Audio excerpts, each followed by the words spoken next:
Assalamualaikum. Okey, kita cerita sedikitlah pasal perang. Ukraine telah melancarkan serangan drone di jambatan Crimea dengan Rusia Air Defense menembak jatuh 4 Storm Shadow missile yang cuba merosakkan jambatan ini, dan serangan sama Ukraine lakukan Oktober tahun lepas tapi tak berjaya. Storm Shadow di Ramevka Salient, Ukraine cuba berundur, dan di Bakhmut serangan ekstrim perang di Avdiivka oleh Ukraine, dan di Kardimovka. Dari Ekstrana adalah berita dari Ukraine. Mereka kata yang masih perang sengit di Klasievka, dan tak sama dengan cerita dari Kiev, dari Siski atau Anna Mayar yang Ukraine dah berjaya menawan Klasievka dan Andriivka. Dan dari Denis Pushilin berkata, tidak ada mana-mana Rusia atau Ukraine yang mendapat grey zone ini.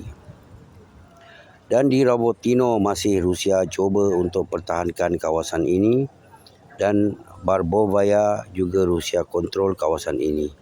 Susah nak katakan cerita di sana kerana masih sengit perang ini. Ingat api perang membara kerana Zelensky berada di US nak mencari lagi bantuan keuangan dari US.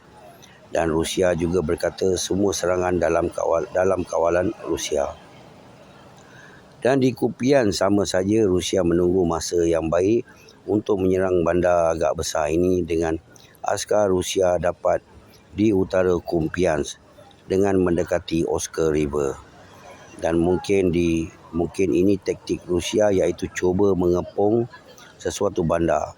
Sebab itu sampai sekarang masih Rusia belum menyerang Kupiansk. Dan beberapa hari ini US dan British meminta Ukraine untuk mendapatkan Tokmak. Bandar ini agak besar dan 15 km selatan Suravikin, 45 line Rusia. Dan lepas itu Sea of Azov. Dan masih dunia tidak percaya Ukraine akan berjaya. Dan Tokmak adalah berada di 45 line Rusia. Dan US dan British mengharap Ukraine akan berjaya mendekati Tokmak sebelum musim hujan ini. Dan British akan percaya Ukraine akan berjaya dengan ofensif ini kalau dia berjaya dekat dengan Tokmak.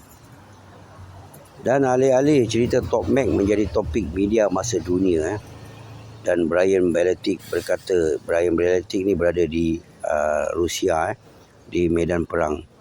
Ukraine tidak akan berjaya mendekati 45 line Rusia yang berada di Tokmak. 45 hari lagi saja tinggal untuk hari hujan di kawasan ini. Dan ada propaganda yang mengatakan tahun ini banyak tempat yang terlalu sejuk dengan salji, tapi tahun ini salji tak terlalu banyak. Ini propaganda mereka untuk US memberi lagi wang kepada Ukraine.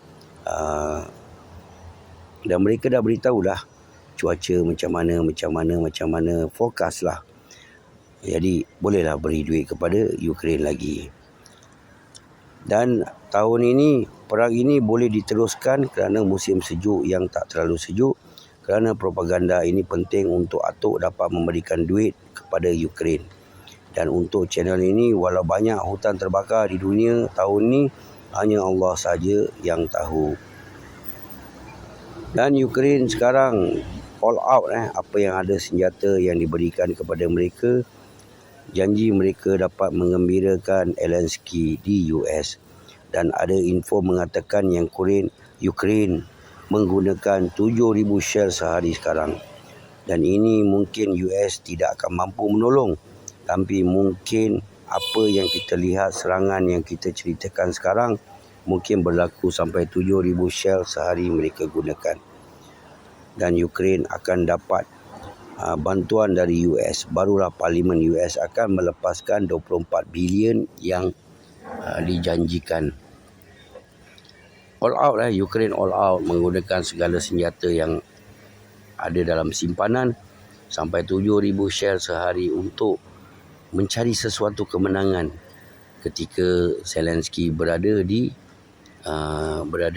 US sekarang. Dan sekarang dekat US pun neocon yang dah tak nak menyokong perang ini pun dah berkata yang kami tidak akan melayan Zelensky seperti dulu. Kami akan cuba mengarahkan Zelensky duduk di meja rundingan dan juga duduk di meja rundingan dengan Rusia lah. Dan lepas itu neocon yang tidak menyokong Zelensky ini bercadang untuk menyerang China. Walaupun dia dalam lingkungan neokon yang baik, tapi ada yang tersirat. Mereka nak berpaling kepada China pula. Nampak? Kalau dah nama neokon tu, neokon lah. Dia tak ada neokon baik, neokon jahat. Dua-dua pun jahat. Yang satu neokon nak serang Zelensky, nak serang Rusia sampai habis-habisan. Yang satu neokon ni pula nak suruh Zelensky berhenti perang dan mereka akan memandang ke arah China. Jadi sampai bila perang ni nak settle? Memang tak boleh settle. Yang di Armenia ni pula neokon lain ada neokon Joe Biden dan yang nak menghala ke China ni pula adalah neokon under Blinken. Assalamualaikum, selamat petang, selamat mengetih semua. Dan jangan lupa support channel abang, belanja abang gift. Dan juga kita pun tak tahu channel ni berapa lama boleh bertahan kerana 1-2 video saya telah di-block, dipadam daripada TikTok. Jadi tempat yang paling baik untuk saya sekarang adalah di YouTube channel Up to Date Dunia, dan tombol YouTube saya ada di profile picture TikTok. Yura, hati-hati di jalan raya, amalan hidup kita.